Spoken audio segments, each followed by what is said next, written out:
voting for the All-Star game. And when a casual jumps in to vote, you see Vlad Guerrero, you see Paul Goldschmidt, and New York, the Yankees, who have obviously one of the biggest fan bases and most annoying fan bases in Major League Baseball. But at the end of the day, again, it's a popularity contest. So if Paul Goldschmidt and Vlad end up getting more votes than Torkelson, yes, I do think that's ridiculous. But at the same time, I don't think it's impossible to happen. The next, I wouldn't be surprised if. I wouldn't be surprised if Brian Branch got some Defensive Player of the Year votes. Right now, Brian Branch is plus 10,000 to win Defensive Player of the Year. So odds are it's not actually going to happen. But I don't think it's impossible.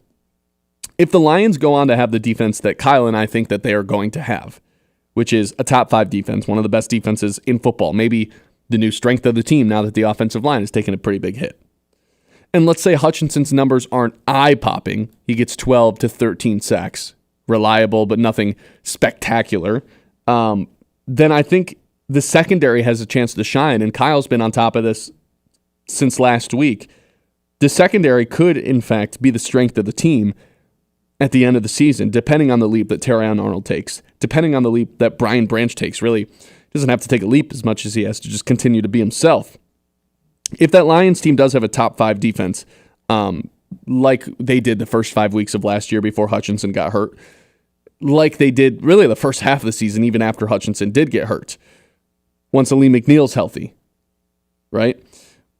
Once Tylik Williams is in the picture, once they have that defensive line that for 3 years now has been a top 5 unit against the run. No one's been able to run on this Lions team.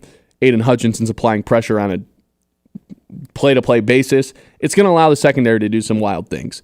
And as long as the football nerds are watching Brian Branch, I think smoke's going to get blown up his butt to the point this year where he does start to get some recognition, not only across the league by Lions fans, but across the league by all sorts of fans, to where you got to be on alert where this guy is at all times. Maybe he's not landing all the interceptions that Kirby Joseph is, and maybe that will ultimately be the reason he never wins the Defensive Player of the Year. But this dude is one of those guys that you just throw on the football field, put him wherever, and he's going to make plays.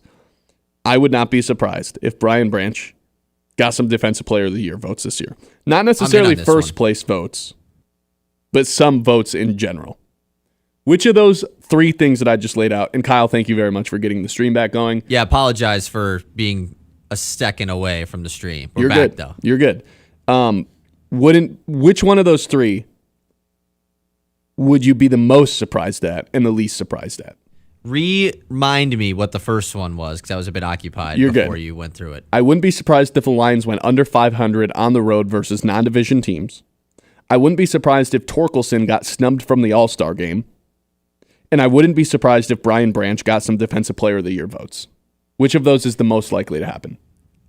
See, I like the Brian Branch one the most, because I talked about yesterday how I think he's probably the line that isn't getting talked about enough. But what's most likely to happen is the second one, Spencer Torkelson being snubbed from the All-Star game. Mm-hmm. I'm real worried about Vlad Guerrero, despite having 8 home runs. He'll be the taking his starter. place. Or Paul Goldschmidt for New York, just because the giant fan base, everyone's going to be voting for him that lives in that state, which is obviously more people than are going to be voting for the Tigers. I think it's important this year for the Tigers fans to get on there and vote on a daily basis, because if you want this Tigers team to have the representation that Texas team did a few years ago when they had 7 different All-Stars, you're going to have to get on and vote, because it's not just going to happen for itself, right? I don't even know if Riley Green is a lock to be an All-Star right now. He'll be an All-Star. I don't know if he'll be a starter, because right now it feels like Tarik Skubal is the only guy to lock up as an All-Star starter. If you want other Tigers to be in that game, you got to go vote on a daily basis. And I feel guilty doing that, to be honest, because I don't want to just like... What? I don't want to... point. I know, I don't want to just... But like, again, I think it's a popularity contest. When I put my votes in, it's who I think should be in that All-Star game. But I would suggest to all other Tigers fans that just want to see as many Tigers fans as possible in the All-Star game, you got to go vote on a daily basis now, especially those days where it's like 5 times the vote, which I'm convinced means absolutely nothing. That's fair. Can I give you one of my I wouldn't be surprised ifs that relates to this? Absolutely. I wouldn't be surprised if the Tigers end up with 5 All-Stars. Legitimately. It's because you have 4 that have a pretty good chance. Okay. With Skubal, Green, Torres, and Torkelson. I think those 4 have a solid chance at making it. Obviously, Skubal's a lot. Green's probably in. I think Torres is probably in. And Torkelson's the potentially one.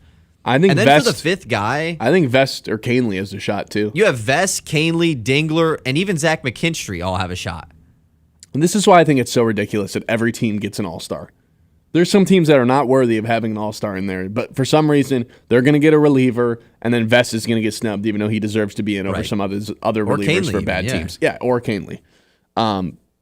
It's frustrating. It's one of the worst rules in baseball, honestly, that every team gets an all-star. No other sport does this. See, we've discussed this several times, I feel like, since this show has started. I think it's a good thing. I don't know, it gives every fan base a reason to pay attention to the All-Star game. But why? Like, I don't know. If you have one reliever in, does that make your year? If you're a fan of like the Athletics, it gives you more of a reason to watch the game than if you had 0. I guess. 989-837-6125.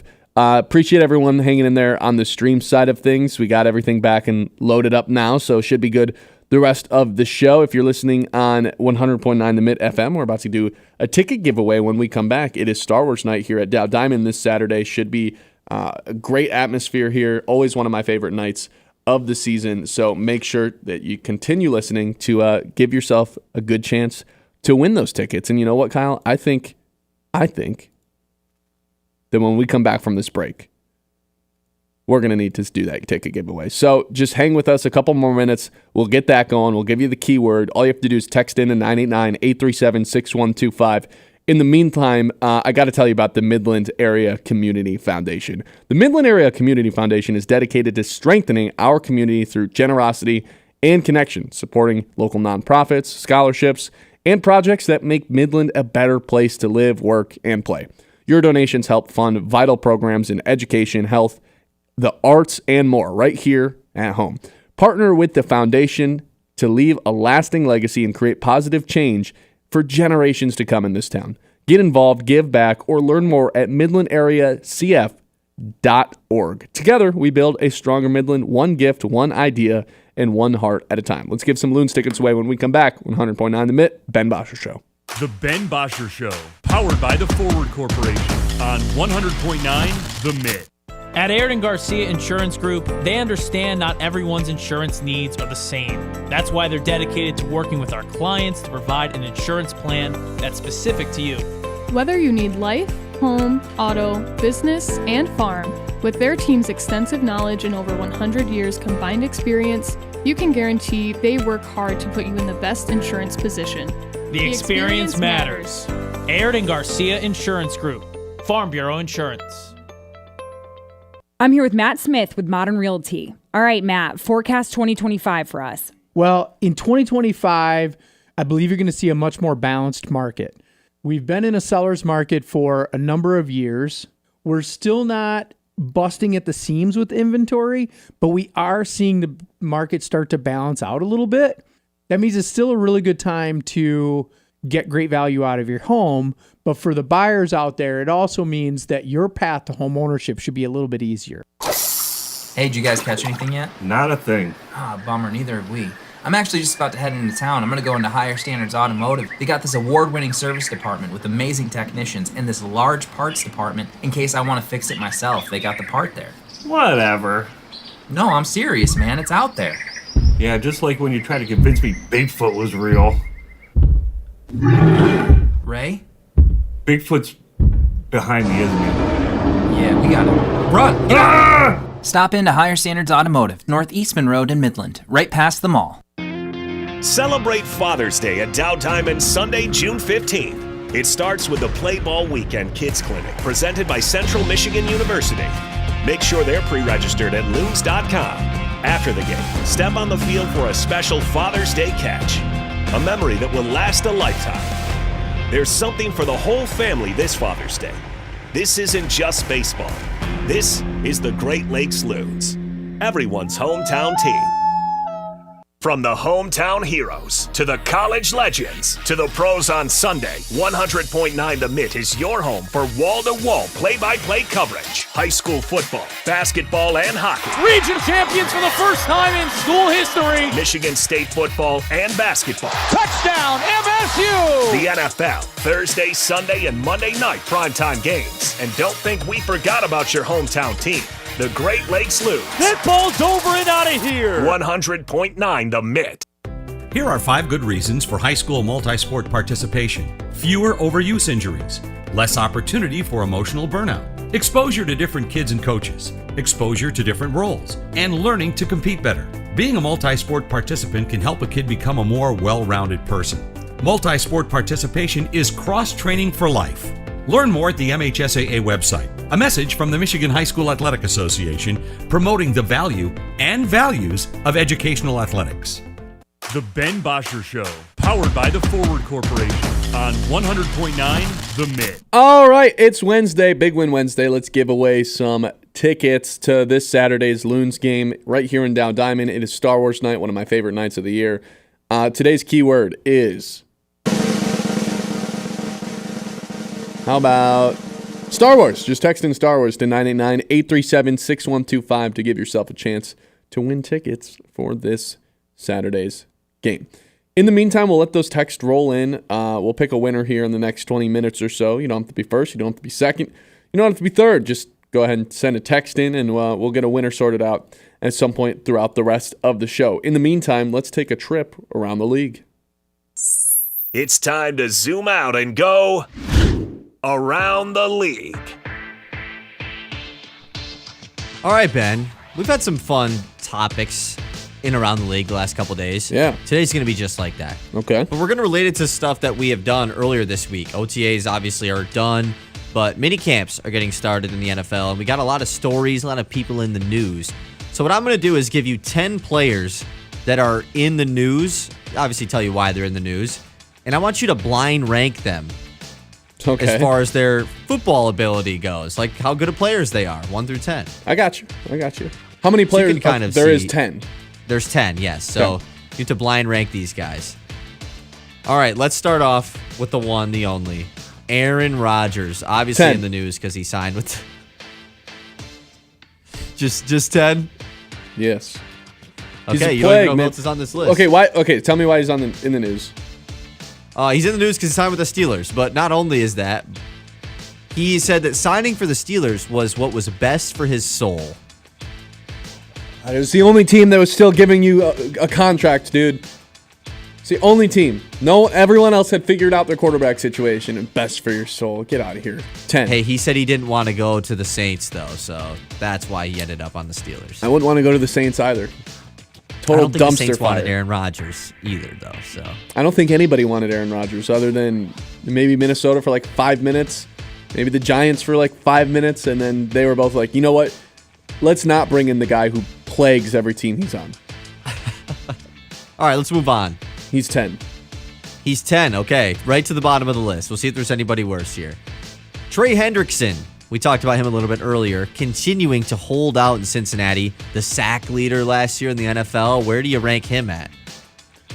17 and a half sacks both of the last 2 seasons. He finished second in Defensive Player of the Year last year. How could he not be first on this list? Unless there's like an MVP candidate that we're going to be talking about. We're getting 1 in 10 out of the way. Top and bottom out. Yeah. We're setting the standard. We're setting the precedence. Yeah. Okay. I think he has... I'm trying to think if like anyone else has been in the news that could be higher than that, but it's not like a quarterback's been getting an extension or holding out. So Trey Hendrickson's the best player that's been in the news lately. So I think I got to go 1. See if your predicting skills work out. All right, let's move on to a guy that signed with the team yesterday. J.K. Dobbins has signed a 1-year deal with the Denver Broncos. Ben, I know you got a pretty good amount of stock in Harvey in fantasy leagues. I do. Are you upset about this? Look, at the end of the day, like, Harvey's going to take that job eventually, being one of the picks from this last year's draft with Sean Payton. I think they're bringing in Dobbins just to kind of ease that workload off of him at the beginning of the season while he's still getting his feet wet. Dobbins had a really good first half of the year last year in like fantasy. He was kind of touchdown dependent, but also a product of a Jim Harbaugh system to where he's just getting fed the ball a crap load. Kind of a hard guy to judge how good he is, honestly. Yeah, because he's not really explosive. He doesn't really have the straight line speed. A lot of major injuries. Doesn't really make guys miss, but like it's just kind of like C+, B- across the board and is productive with it. So I'll go like 6. 6 for JK. Yeah. All right, moving on. Okay. Let's throw to another running back. It'll make it a little easier on you. James Cook has been in a bit of a contract dispute with quotation marks around that. No longer. He's shown up to camp in Buffalo. Sean McDermott praised James Cook for prioritizing football over a new contract, and the Bills trying to obviously get to the Super Bowl. Where do you rank James Cook at, Ben? Let's go. I feel like there's one better than J.K. Dobbins. Yeah, right? For sure. I'm just trying. I'll go 3. I'll go 3. 3, okay. Do you know James Cook was tied for first in the NFL last season with 16 rushing touchdowns? Actually? Yeah. Had the tied for the most in the league. I was a proud James Cook fantasy owner last year, so I'll take it. James Cook is one of those guys that doesn't like pop off your screen, isn't necessarily elite at one thing, but is really good at everything.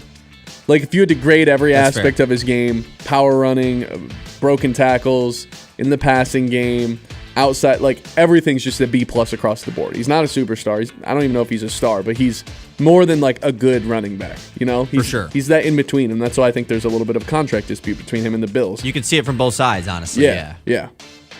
All right, let's get the last. I'll give you a little bit of a hint. Last running back off this list here, Nick Chubb signed with the Texans a couple days ago. Really hard to judge how good Nick Chubb is because obviously 2 years ago had arguments for best running back in the league, coming off of one of the more serious injuries we've seen in the NFL in some years. Played last year, didn't look great, and now he's in Houston. Well, the other thing is he broke his foot at the end of last season too. Right. Look, I think at best you're getting like a third down back, like a 3rd and 1 goal line back. Maybe he can still be productive in that, but dude, his legs can't hold up. He's torn his MCL, PCL, ACL, MCL again in the course of the last decade. So yeah, I don't know. I'll go 8. There's got to be one player less than him because I still think he's going to get like a decent amount of touchdowns. Not like anything crazy, but like 3rd and 1. That's probably why he's there. Which, if obviously is big, but I don't even know if he still is going to be any good if he stays healthy. You know, he's just that banged up. Yeah. All right, so right now you have Trey Hendrickson at 1, James Cook at 3, J.K. Dobbins 6, Chubb 8, Rodgers 10, halfway through. Here's my favorite story, I think, of minicamp so far. First rookie on the list, Shamar Stewart of the Cincinnati Bengals. Oh my God. Matching up with Trey Hendrickson here. Threw shots at the Bengals in the media press conference the other day about his rookie contract. You mean his lack of rookie contract? Well, yes. He's not technically a Bengal yet, I don't think. It's a good point. They have the rights to him. No one else can sign him right now, but he's not technically a Bengal yet. Look, I guess I'll throw him like right in the middle at 5 because he's a rookie. He's never played before. But I'm just siding. As high as 5? I'm siding with him on this contract, dude. Have you read this story? So yeah, it's pretty crazy. The Bengals the last 2 seasons haven't had this deal with their rookies, their first-round rookies. They're willing to make the money guaranteed in the back end with the void years, and this year they're like, no, we're trying to start something new, Shamar. Sorry, we don't want to guarantee you any of this void money at the end of your contract. And he's like, no. Like, you're not just going to start changing everything with me now. It's a very minor thing in the contract. The money's probably guaranteed regardless as long as he doesn't like have a medically has to medically retire basically. He's like, no, screw that. Like, I need a little bit of money. Like, you got to guarantee me that. And the Bengals are like, They are so lucky they walked into Joe Burrow 1, who's still overrated, and Jamar Chase the following draft, because if it wasn't for those guys, I think we'd be viewing the Bengals as like the worst run organization in the NFL. They're such a joke. They're the cheapest team in the league. Ownership's a mess. Is Bengals your least favorite organization? Like, obviously, Packers, Bears are probably still in that mix, but you've been really hating on the Bengals these last couple weeks. They don't do anything the right way. All right, let's move on. Let's put you in a good mood here. Your boy, Drake May, in the news because he's starting to find a new stride in this Pats offense. Things are looking up in minicamp for Drake May. I believe it. That team was such a mess last year. The play calling was such a joke last year. Drake May was pressured at a higher percentage, 37%, I want to say. That was the second highest percentage of any quarterback in the NFL, only behind Deshaun Watson. And here's the crazy part. He got the ball out of his hands quicker than league average. So he was just like 1 second into every play, basically being pressured nonstop. The running game was a joke. Outside of him, ironically, where he averaged 9 yards per carry, which was more than Jaden Daniels. I'm all in on this guy. They gave him no help last year. Play calling was a joke.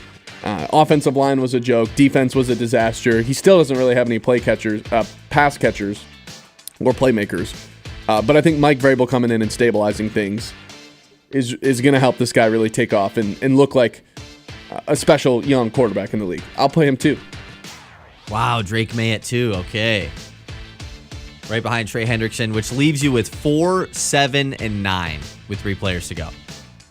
Okay. Let's move on to Drake May's teammate. Stephon Diggs returned to Patriots minicamp after a weird last couple of weeks for Stephon Diggs in the media. When asked about the viral video of him in Miami on a boat, he said he wants to keep his personal issues personal and doesn't want to talk about it. He said he spoke with Mike Vrabel about the situation, and Vrabel trusts him that everything was handled right.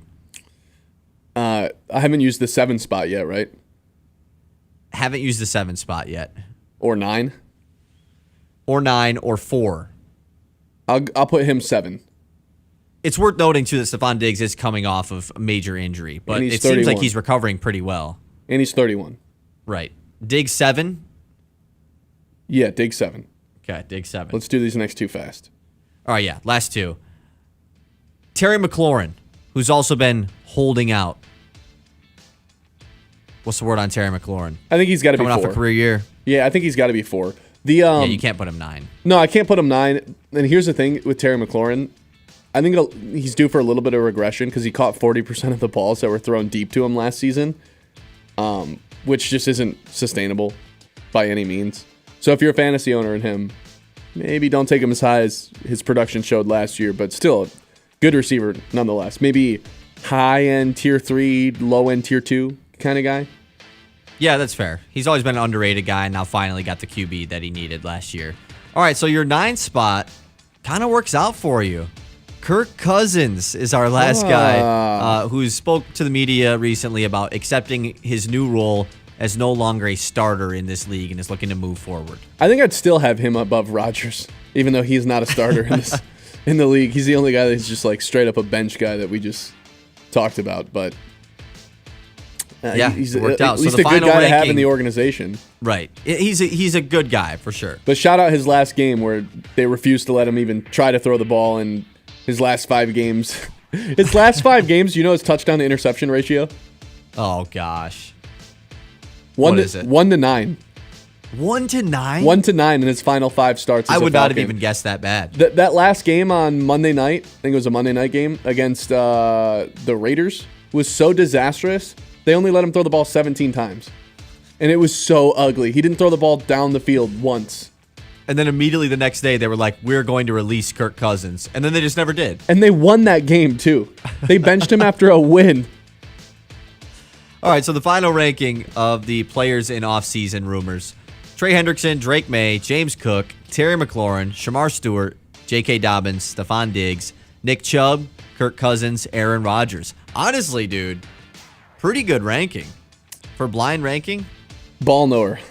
That's what they say. So. That's what I say. All right, that's going to do it. When we come back, we will try to get our winner announced for that ticket giveaway here at Dow Diamond. Stick with us. It's the Ben Bosscher Show on 100.9 The Mitt. The Ben Bosscher Show, powered by the Forward Corporation on 100.9 The Mitt. Hey, sports fans heading up north, whether you're gearing up for the big game, hosting friends, or winding down after a long day, Hops and Schnapps is your ultimate beverage destination. With one of the largest selections of beer, wine, and spirits in Michigan featuring over 1,000 options from around the globe, we're your beverage experts. Plus, our friendly team is here to help you find the perfect pick.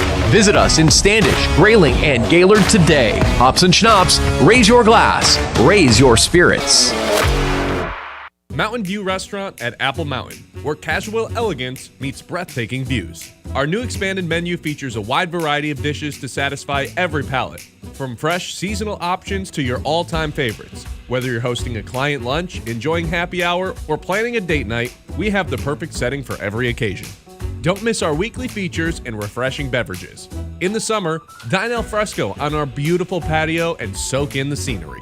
Mountain View, where great food meets spectacular views. When someone asks me, when is the best time to start saving for retirement, my answer is simple: today. I'm Kevin Spencer, your Midland Edward Jones financial advisor. I can help you build a plan for your ideal retirement by identifying your unique goals and keep you on track to achieve them. The sooner you get started, the better. Edward Jones financial advisor Kevin Spencer at 416 West Wackerly in Midland, under the green awning. Edward Jones, making sense of investing.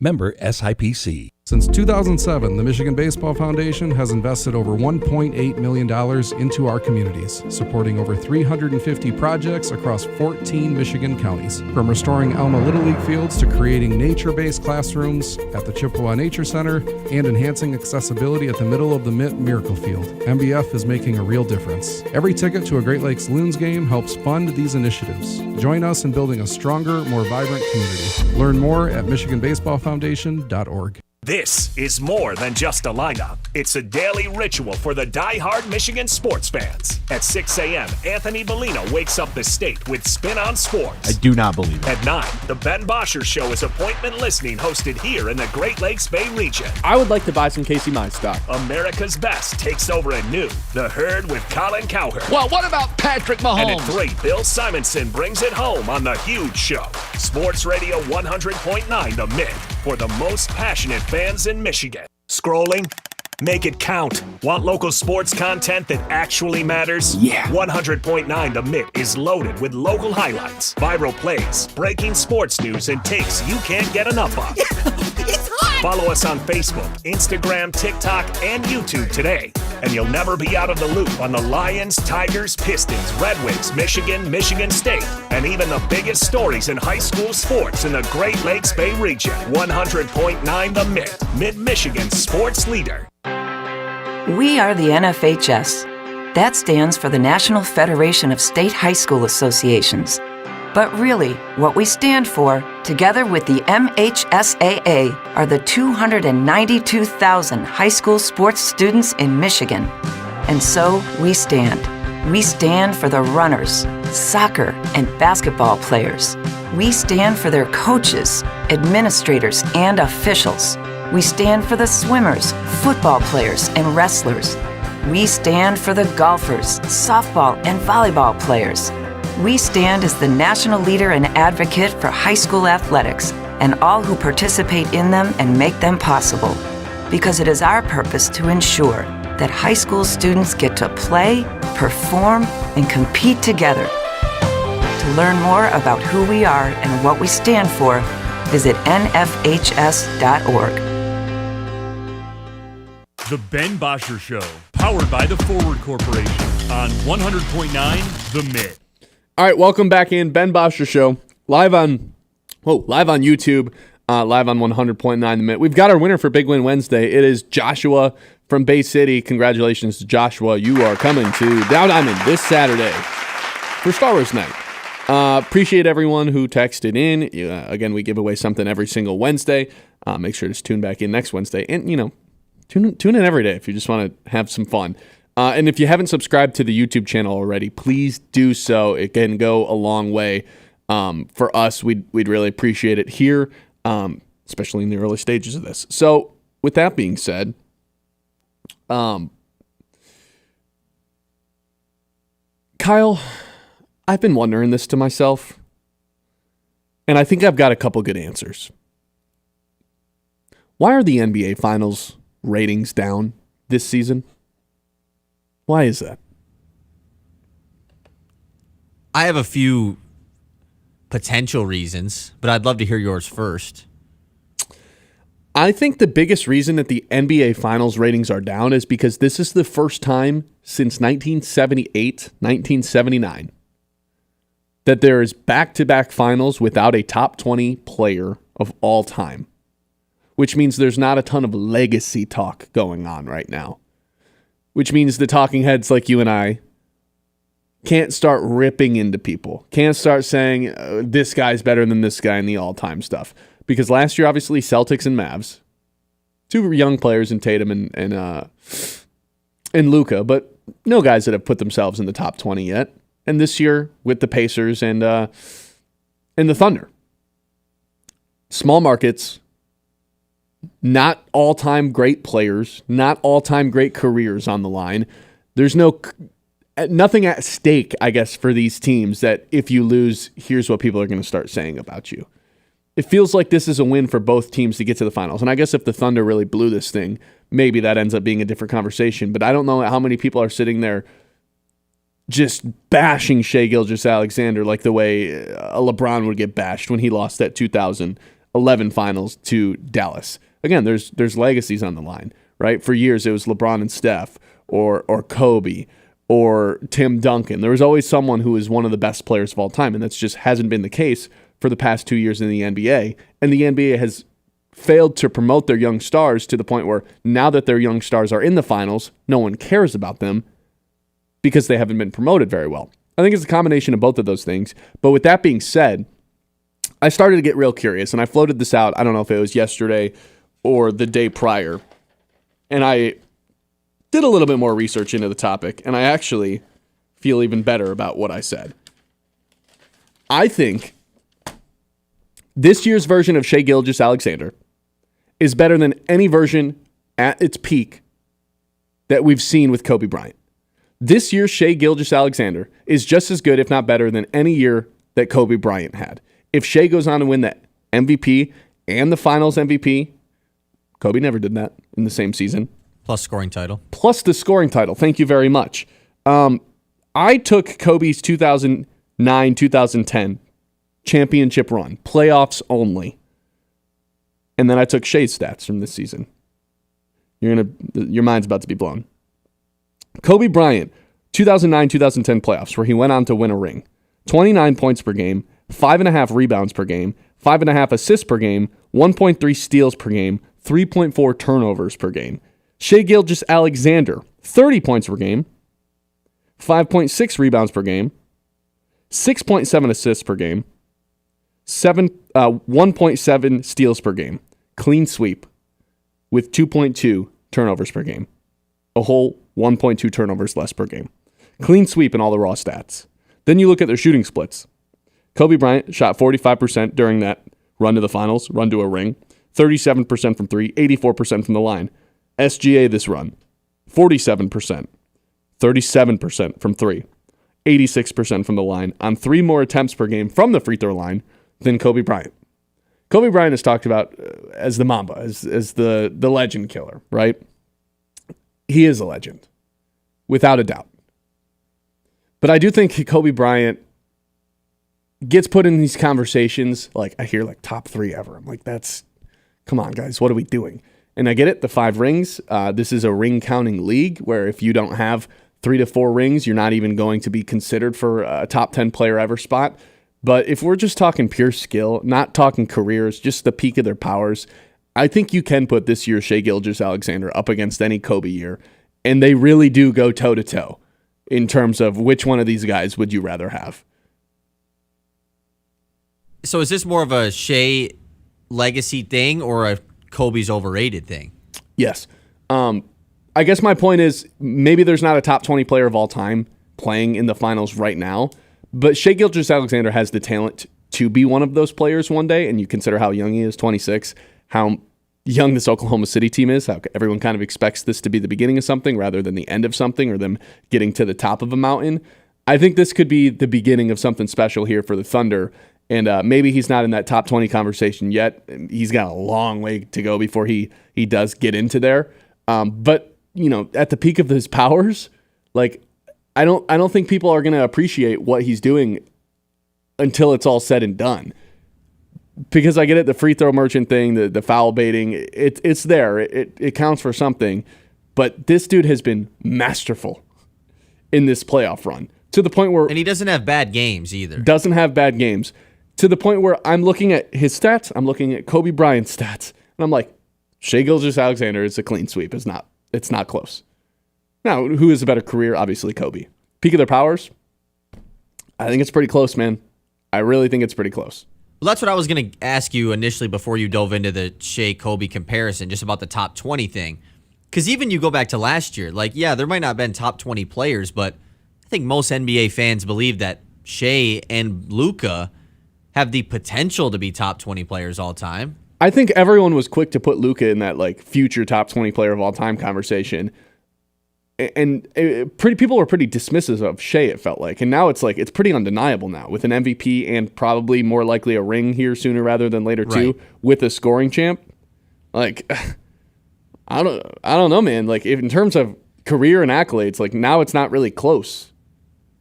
Shai's a better all-time player than Luka, even though still part of me thinks Luka's a better player. Luka's got 5 All-NBA first teams already. Yeah, he was All-NBA his first 6 years of his career, but I don't know. His career's taken a little bit of a hit here in the last year now. It's 1 year. He was at the finals a year ago. I mean, and Shai Gilgeous is about to win the finals this year. I know, but I get what you're saying. But as far as the ratings things goes, I think there's major legacy talk. You say there isn't legacy talk about it. We're talking about 2 guys that are starting what could be something great. The first ring potentially, Luka a year ago, Shai this year, where this could be the start of a legendary career. I think that's major legacy talk. It's all about the small market thing with specifically this finals. Last year you had Luka versus Boston. I mean, that's pretty ideal. Dallas, a big market as well. The Indiana versus Oklahoma City thing is just, if Shai's in a Lakers jersey, people probably do throw him into the Kobe comparison thing like you're doing right now. But you don't hear that very often because it's the OKC jersey.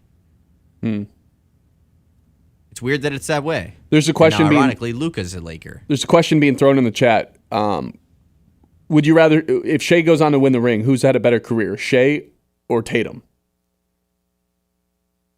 Shai. Because of the MVP. Right. Even though Tatum has more first-team All-NBAs. Yeah. And the Tatum playoff resume. has the ring. Tatum has the playoff resume that very few 27-year-olds It's a good point. He's gone to the conference finals 5 times. Yeah, but I don't know. The MVP in the ring, if he gets the finals MVP, which Shai will get the finals MVP. That's not that big of a deal, I don't think. As you don't think so? The regular MVP. The finals MVP thing is all... That whole voting system is just really messed up. I'd rather win the finals MVP than the regular season MVP if you're a superstar, right? But Tatum could have won it, though, is what I'm saying. It's not like he stunk in the finals. No. You know? I think he should have won it. That's what I'm trying to say. That's why I don't think it's that big of a deal that Shai will have one and Tatum won't. What gets screwed up more, the MVP or the finals MVP? The finals MVP. I think so, too. There's only been there's been a handful of screw-ups, actually, with MVP. Embiid, I don't think should have won Not major screw-ups, though. The guys that won still had great seasons. The finals MVP is how did you give it to Iguodala over Steph Curry? Yeah, but that's the one egregious one that everyone will point to where it's there's not really any But other I feel like that's the example of award that. where people just want to be different. The vote, because it's 9 people that vote on that? It's not it's even everyone a on the full TV board. and radio crew, I think. Yeah. So I think the people just want to be different. They're Tony Parker averaged 2 more points per game than Tim Duncan in this series. Let's give it to him. What are we doing? No, I agree with that. 989-837-6125. That's the number to the Mitt messages going on right now. We've got more on Scott Harris, who made a public appearance earlier today and had some things to say about the Detroit Tigers team and how they're going to handle the deadline. So stick with us. We'll get to that here next on the Ben Bosscher Show on 100.9 The Mitt. The Ben Bosscher Show, powered by the Forward Corporation on 100.9 The Mitt. It's time to remember that. Do you remember with Kyle Sandell. Presented by Matt Larson, Farm Bureau agent, located downtown Midland. The NBA Finals continues tonight, and then shortly after, the NBA Draft will take place, and then we're right into the NBA offseason. And for the first time in several years, not only will the Pistons not have a lottery pick, but they won't even be picking in the first round. Their pick is headed to Minnesota, and after that, finally, Detroit has the ability to trade their picks going forward because there's no protections. Now, I know there's all this talk, Kevin Durant, Devin Booker, these big trades. Now, I don't think most locked-in Pistons fans want any of those big trades to happen because you see in the current NBA, building with your core is the way to achieve sustained success. But nonetheless, that doesn't make this offseason any easier for Detroit, as they have the option to give the rookie extensions to both Jaden Ivey and Jalen Duren. Now, they don't have to do it this offseason, but if they choose not to, then both of those guys will hit restricted free agency a year from now, where any team can throw out a max contract at either of those guys, and the Pistons will be given the option to match or to let them go. So how much do you see Jaden Ivey and Jalen Duren in this future core of the Pistons? Can those guys contribute alongside Cade Cunningham and Asar Thompson to be a championship caliber team? It's a question that a lot of Pistons hope the answer is yes to, but the front office may have to answer that question themselves this offseason before paying both Ivey and Duren. Remember that. Presented by Matt Larson, Farm Bureau agent, located downtown Midland. At Scott Family Dental, they don't just care for your teeth, they care for you.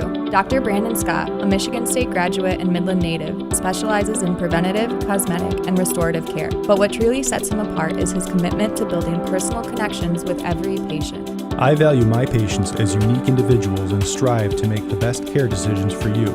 I will always be honest and open regarding your care. That is my promise to you and anyone I treat. Scott Family Dental. Let's bring out your best smile together.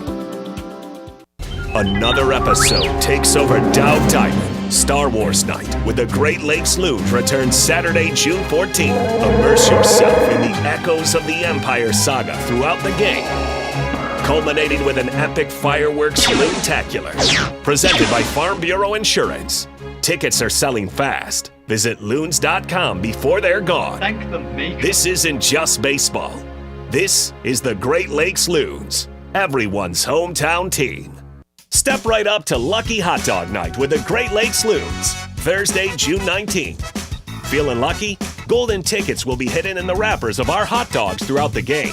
It's Thirsty Thursday, presented by J.P. O'Sullivan Distributing, with half-off beer all night. And we'll have a post-game fireworks loontacular presented by Farm Bureau Insurance. This isn't just baseball. This is the Great Lakes Loons, everyone's hometown team. From the hometown heroes to the college legends to the pros on Sunday, 100.9 The Mitt is your home for wall-to-wall play-by-play coverage. High school football, basketball, and hockey. Region champions for the first time in school history. Michigan State football and basketball. Touchdown, MSU! The NFL, Thursday, Sunday, and Monday night primetime games. And don't think we forgot about your hometown team. The Great Lakes Loons. That ball's over and out of here. 100.9 The Mitt. We're in your town, your school, your huddle. 100.9 The Mitt is here for sports fans in the Great Lakes Bay region. From the hardwoods of Saginaw to Midland's Friday Night Lights. From the streets of Bay City to Freeland, Frankenmuth, and Hemlock. We roll through Beaverton, Auburn, Pinconning, Essexville, and Shepherd. All the way to Gladwin, Birch Run, Coleman, and Bridgeport. This is your sports station. High school, college, NFL, the Loons. It's all right here. 100.9 The Mitt, Mid-Michigan sports leader. All right, folks, let's get started. Parents, thanks for coming. As many of you know, I'm Coach Mather. Tonight I want to talk about the season, of which I only have one expectation, that everybody gets stronger. When I say get stronger, I'm not referring solely to physical strength. Sure, we'll be in the weight room, we'll be running stairs, but we're also going to focus on developing mental toughness and grit. Because those are the characteristics that allow us to achieve greatness both on and off the court. So, how do we develop those things? By getting comfortable with a challenge, by cultivating the confidence necessary to overcome adversity in all forms. That's why I coach. That's my purpose. Every member of this team can lean on me, and I'll teach them how they can lean on themselves and each other. This message presented by the MHSAA and the Michigan Interscholastic Athletic Administrators Association. The Ben Bosscher Show, powered by the Forward Corporation on 100.9 The Mitt. Welcome back into the Ben Bosscher Show, live on YouTube, live on 100.9 The Mitt FM up here in the Great Lakes Bay region. Scott Harris, earlier today, the president of baseball operations for the Detroit Tigers, had some comments about the trade deadline. And it's pretty rare that Scott Harris gets in front of a microphone. It doesn't happen all that often. So when it does, you kind of got to tune in. And that's what Colin and I did before the show started. And we both had some big takeaways. My big takeaway was they're focused on adding the type of players that they're adding is more important than the position or their stats. And it's so similar to the way that the Lions have built things up through the culture, through whether or not players are going to be a good fit. They're not going to take any knuckleheads. They're not going to sign any knuckleheads. And by finding the right people, guys that fit the Detroit Lions and are Lions at heart with this gritty mentality, they have built something that has never been built in Ford Field or with the Detroit Lions. And sometimes I do think they get a little bit ahead of themselves by prioritizing the culture rather than just talent. But I'm not going to sit here and say it hasn't worked. The Pistons, you could say, to have done something extremely similar. When Trajan Langdon came in and they got rid of everyone and, set the tone. Like, hey, we're kind of bringing back the bad boys mentality. Back to work Pistons. And everyone came together and they started overachieving and playing as a team, and it works. Like, this was one of the tougher teams in the NBA to play. You had to play your best ball against the Pistons in the regular season. Otherwise, they were going to take you and mop the floor with you. Even if you were the more talented team, they weren't to be messed around with. And now this Tigers team, you could tell they were already kind of trending towards that direction. Such good vibes when you check out the dugout. Everyone's always having a good time. It feels like the team gets along. Effort is never an issue in terms of running the bases and trying to make a play at first base. You never see any problems with that. But for Scott Harris to come out front and center and say today, we would not add anyone that would disrupt the chemistry in the dugout, in the clubhouse, I thought that was fascinating. Yeah, we'll try to add some guys who fit the position that we need, fit our weaknesses. Adding weaknesses and pursuing them aggressively is another quote that he had. But chemistry was the front and center of how we're trying to add players to this team. That's what they did in free agency by bringing a guy like Jack Flaherty back, adding a veteran like Gleyber Torres, even though the Yankees fans didn't have a great relationship with with Gleyber Torres at the end of it, but they did their homework. He said he's doing his homework on anyone that they're potentially adding, on whether or not these players would be good fits for the Tigers organization and for the chemistry that is maybe the best thing going for this Tigers team right now. I thought it was fascinating that all these Detroit teams are in line with how to build it, and it all starts with not anything that has to do with anyone's ability or skill, but has everything to do with the culture, the grit, the chemistry in this team, which has been swept under the rug in terms of why this team is winning.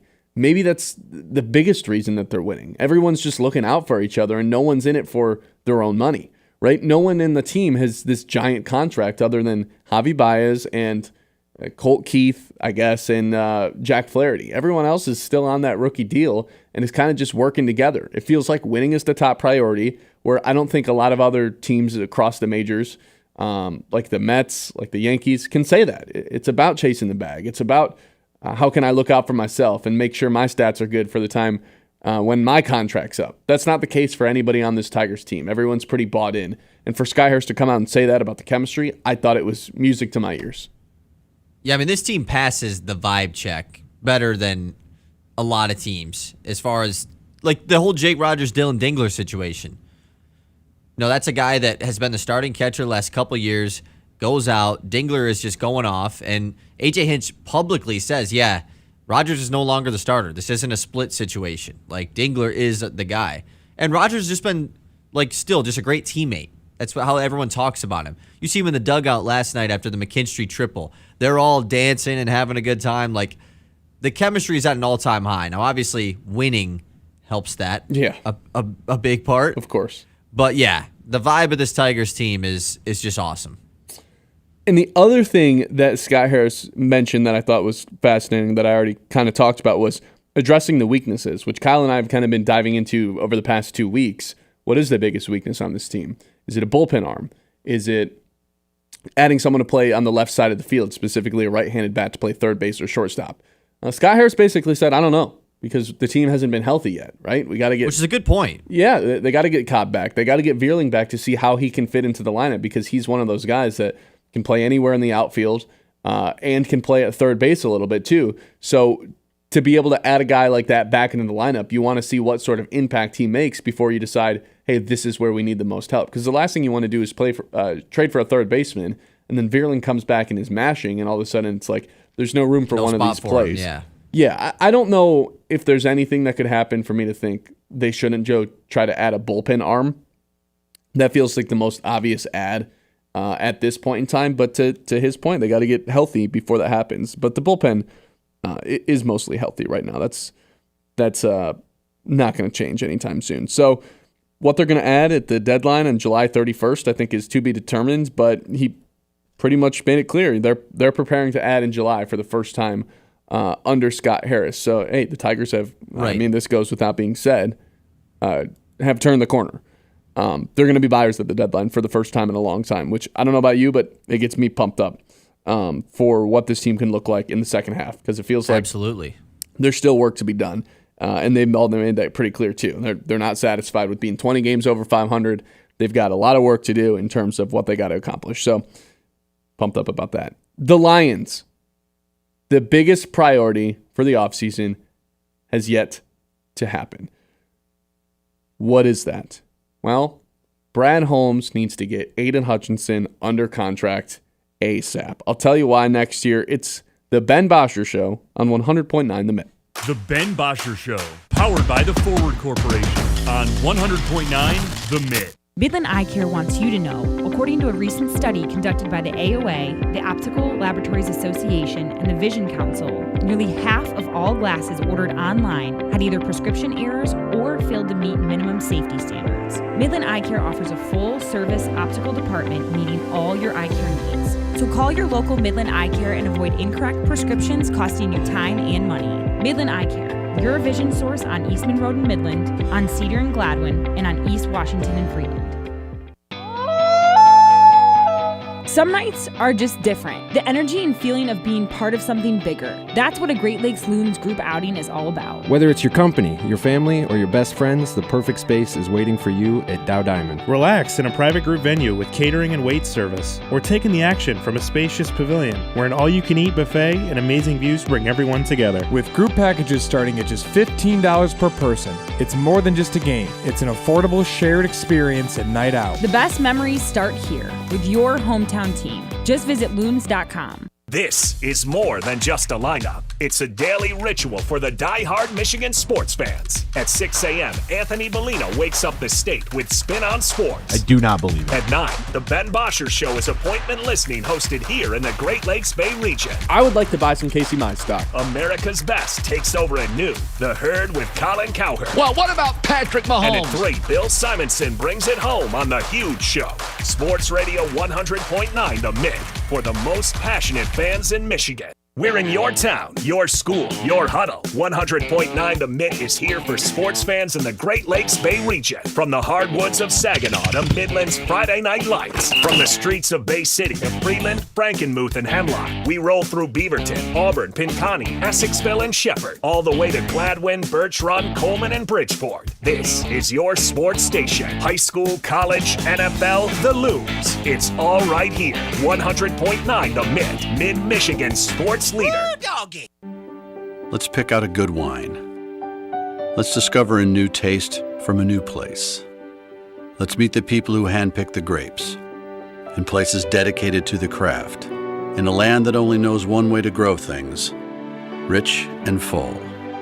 Welcome to Michigan, where the 4 seasons and 4 Great Lakes smile on the winemaker, where the quality of the wine is exceeded only by the warmth of the greeting waiting for us.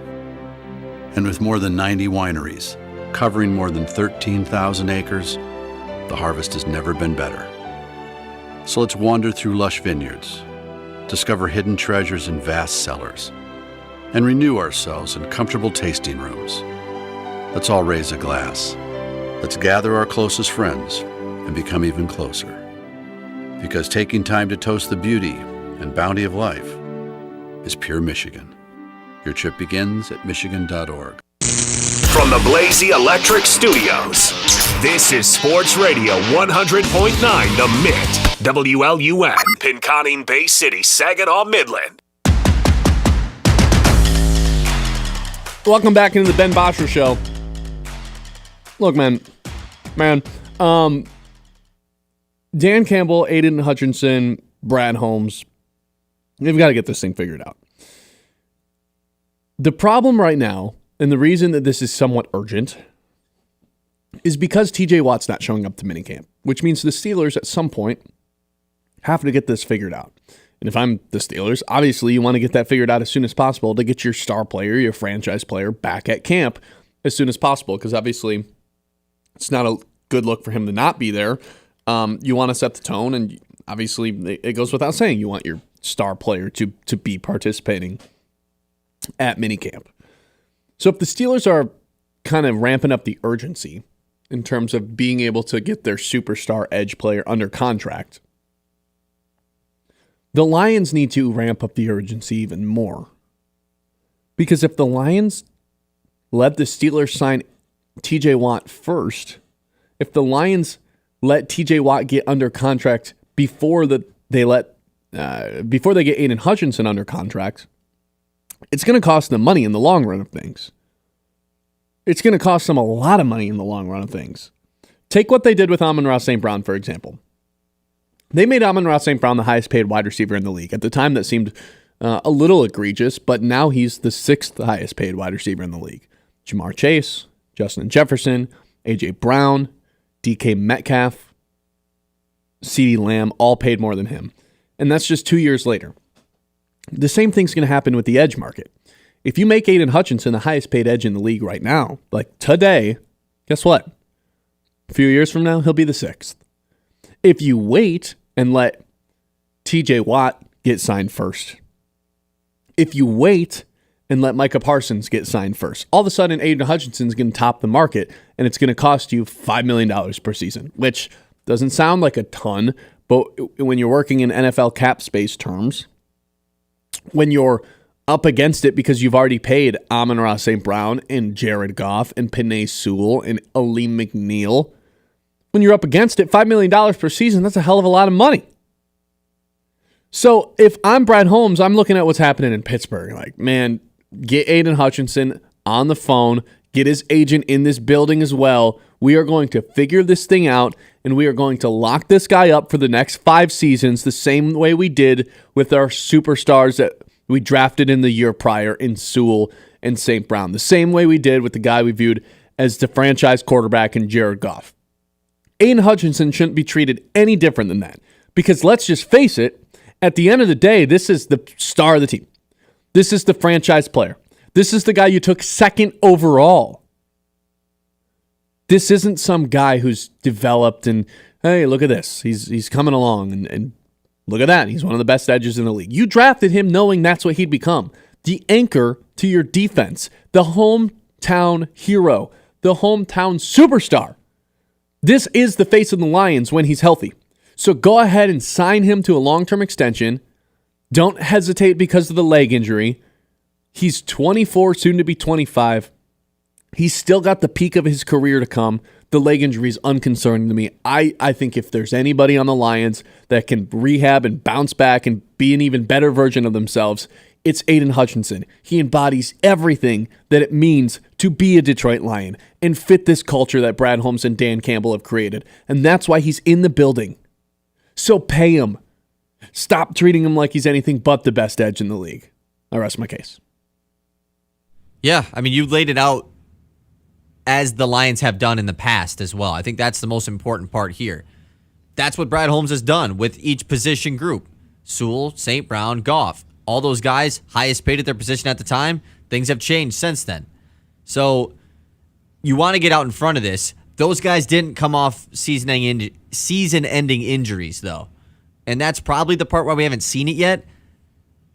I mean, are you at the point where you don't think it's going to happen, or you just need it to happen now? I just need it to happen as soon as possible. I think it's going to happen at some point. I'm not worried about it. Of course it will. But I just hope it's this offseason. rather than next offseason. Because if you and that's kind of where I'm getting at. If you wait an entire offseason, you're in trouble, man. It might cost you $6-7 million a season rather than just the 5. And the 5 is mostly a ballpark number, but come on, the longer you wait, the more likely it is that TJ Watt gets signed, the more likely it is that Marquette Parsons gets signed, and the more likely it is that you got to pay money that you shouldn't have to pay. They've been smart about this. They've got out in front of it for all of their other guys that they've extended, even Aleem McNeil. But for some reason, Kirby Joseph, that's a whole nother interesting contract. But for some reason with Hutchinson, they haven't got out in front of it yet. Remember 2 years ago when they did it ahead of the draft? Like, that was in April. You'd think by now they'd be done with the Aiden Hutchinson extensions. And for some reason, Kirby Joseph was in line to get one before Hutch, and that probably has more to do with the injury than anything. But I'm just not worried about the injury, I guess. Right. Like, maybe there's... A logical answer would be, let's see how he comes back. But we all know what this dude is like, what he's built on, what his rehab has been like. He's been working his butt off. And we know that this is like the perfect person to embrace the Lions culture and represent it. And with that being said, like, I guess I just don't have any fear that he's not coming back the same or a better monster than he was in the first 5 games of last year. He's playing at the beginning of the season. He's totally healthy. He's been cleared. He'll be ready for training camp. What's the hesitation? What are we waiting on? And there's no way that this turns out to be like a bad contract either. No, absolutely not. So then why wouldn't it have happened by now? I don't know. Because there has to be some sort of fear or some sort of element of doubt. That's the concerning part to me. Why has this not happened yet? Why have you not paid your hometown guy? You drafted him 2nd overall, for goodness sake. Like, it's not just some guy that you're like, I don't know. You're going to pay him. Do it fast. Do it soon. Because I have a terrible feeling by the end of the week or next week, Pittsburgh's going to get this thing done with TJ Watt. And I read you the stats earlier. Aiden Hutchinson clears this guy out of the water in their last 10 games played. Aiden Hutchinson blows TJ Watt out of the water on the stat sheet with both of their last 10 games played. More sacks, more pressures, more QB hits, plays more snaps in each team's respective defensive percentage of snaps played, has more passes defended, all of it. Everything leans Aiden Hutchinson. He was the best edge rusher in the league for 5 weeks last season. Think about it like this, Kyle. This guy was the best edge rusher in the league last year, well on his way to win Defensive Player of the Year, on pace for 20 sacks. I don't know if he would have ended up getting that, but on pace for 20 sacks, on pace for 170 pressures. The record's 105. He broke his leg. You're getting him on a discount. You're getting him on a discount. If he would have played that whole season, you'd be in a world of trouble right now because... Well, that's why I asked you earlier. Is this maybe not just a Lions thing? Could this be a Hutchinson's camp thing? Like, I want to wait to get paid until after I'm back for a full year and put up numbers. I don't want to sign after breaking my leg. I don't think so because money's so... because you always risk getting injured again. And obviously the money's not as guaranteed in the NFL as it is every other sports league. And I think you just got to guarantee this. If you guarantee this guy the most money any edge rusher has ever been paid right now, he's going to sign that contract. I don't think there'll be any holdup on his end. That's why I'm fine making him the highest paid edge rusher in the league right now. Give him more than what Myles Garrett got. Myles Garrett got $40 million a year. Give him 42. Give him 43. It doesn't matter. All you're worried about is beating the next guy to the market. That's way more what this is about than it is what they're actually worth, because that's just how the market value is determined as the year goes on and years go on and the salary cap keeps increasing. Jared in the chat says Hutch is under team control for the next 2 seasons, but the franchise tag gets 1 to 2 more. Why rush the contract? Make sure he's still Hutch after the injury. So they can pick up the 5th-year option and still extend him. That's what they did with Sewell. Sewell got his 5th-year extension, and then after the 5th-year extension kicks in is when his contract extension actually kicks in. Franchise tags can cost way too much money for a 1-year thing. You may as well just sign him. And after, you can't franchise tag him a second time because then all of a sudden it's like a number that's just ungodly. A 35% kicker from what it was the year before, something like that. Yeah, it's something ridiculous. It's something ridiculous. That's why nobody gets tagged twice. back-to-back seasons.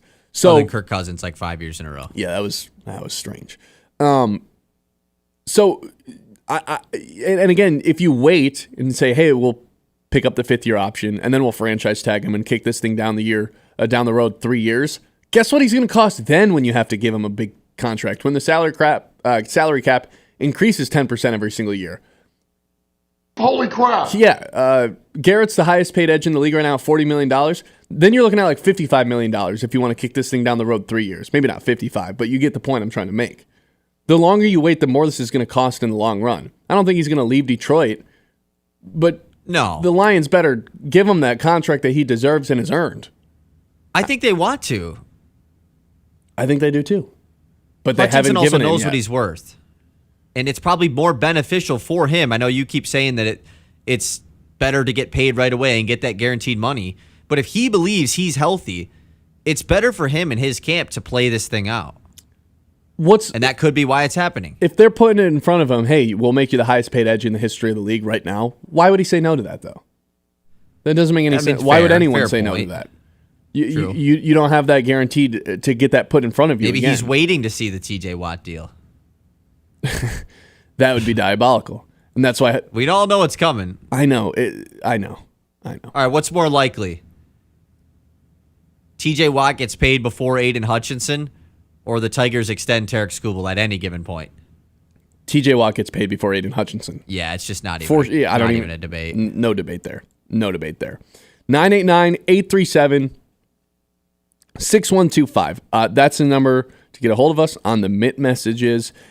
We'll be able to see those very clearly. And, speaking of seeing clearly, Midland Eye Care. See the difference at Midland Eye Care, where your vision is their focus, offering comprehensive eye exams, glasses, contacts, and advanced eye health services. Friendly, knowledgeable staff and a wide selection of stylish frames for every face and budget. Locally owned and trusted by families throughout the Midland area, while offering comprehensive eye care services and in-demand lenses and frames. Whether you're updating your prescription or checking in on your eye health, they've got you covered. Book your appointment today and start seeing clearer tomorrow. The Tigers, Scott Harris. We talked about it the last segment, but one thing we didn't talk about was that Skubal extension that Kyle just brought up. We'll hit that next year. It's the Ben Bosscher Show, live on YouTube on 100.9 The Mitt. The Ben Bosscher Show, powered by the Forward Corporation on 100.9 The Mitt. The Loons returned home to Dow Diamond Tuesday, the first of 12 home games in 13 days here in Midland. The first 6 against the Wisconsin Timber Rattlers. Wisconsin would get off to a hot start, leading the entire way, but in the bottom of the 8th, a familiar face, Kyle Nevin, hit his first home run as a Loon in 2025. 2-1. Cracked high in the sky, deep to left field. Carry, ball, carry! Kyle Nevin yard.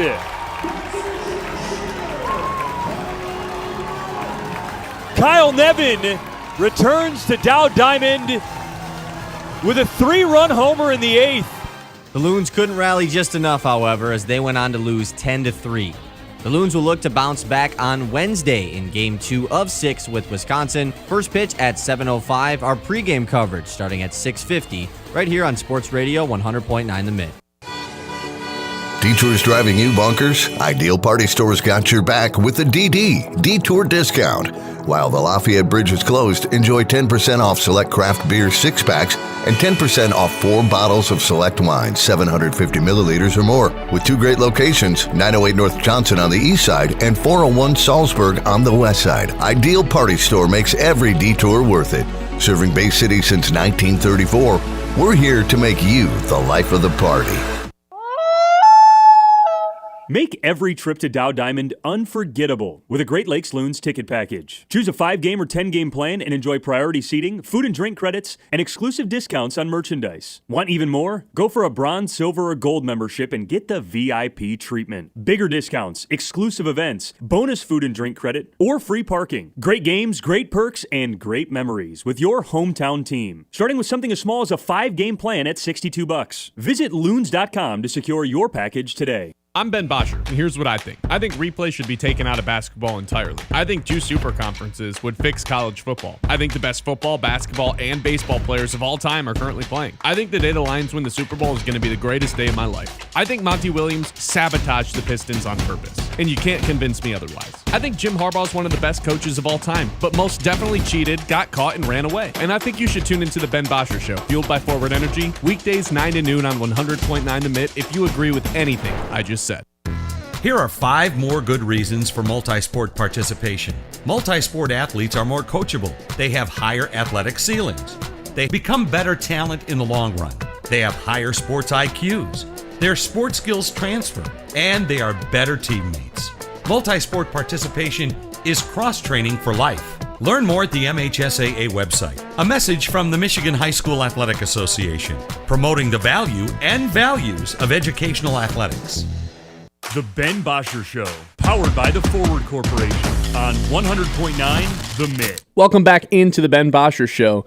Earlier today, Scott Harris made some comments, and Kyle's biggest takeaway was the verbiage he used when talking about Tarik Skubal.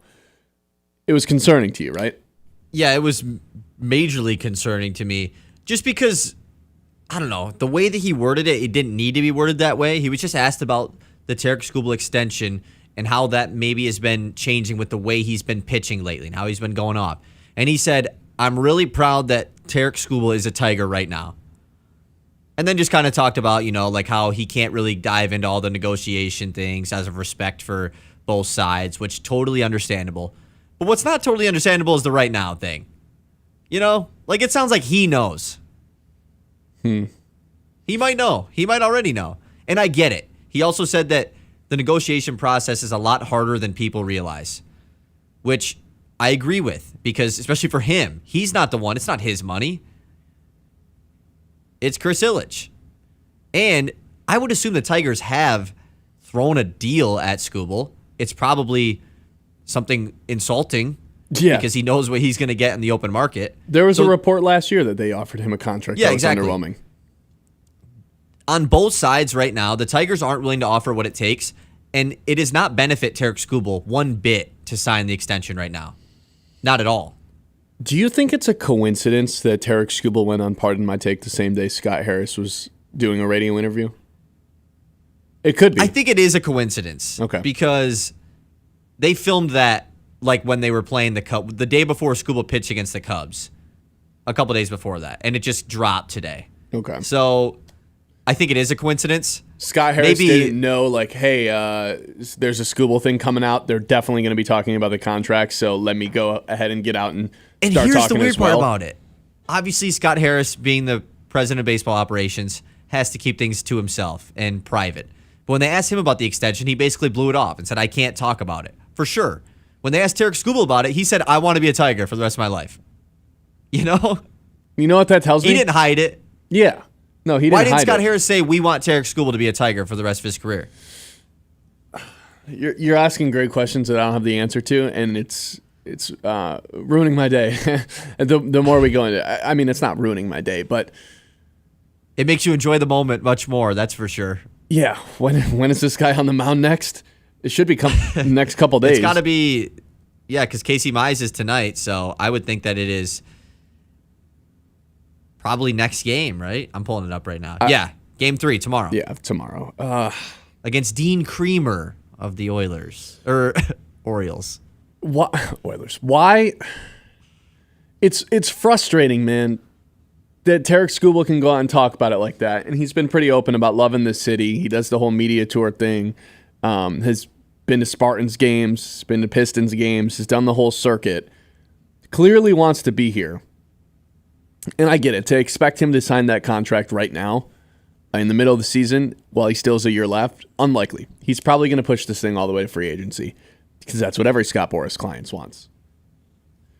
But for Tigers fans to walk away from this Scott Harris interview and basically be like, don't feel any more confident about Tarik Skubal getting a long-term extension, it just sucks. Right? Really sucks. Why can't he just say, and I get it, you can't come out and say how the contract negotiations are going. You can't give us play-by-play updates on that. But why can't you say, yeah, we're trying to get Tarik Skubal here long term. We don't want this guy to leave. It feels like Scott Harris is well aware of the situation and the ownership of, yeah, we're a little bit more tight budget than we should be, despite Chris Ilitch being one of the richest owners in baseball. But he probably knows when the Yankees come calling and when the Dodgers come calling and when the Padres come calling, it's going to be pretty hard for Tarik Skubal to be like, I'm staying here for less money. The Tigers have to play ball with him and give him the contract that he deserves, the highest paid contract in the history of baseball for pitchers. That should be the case. Do I have confidence that the Ilitch family is going to cough up the money to do that? No, and how could I, right? It's going to be a ridiculous contract, a contract that this Tigers organization has never given out. Never. You know?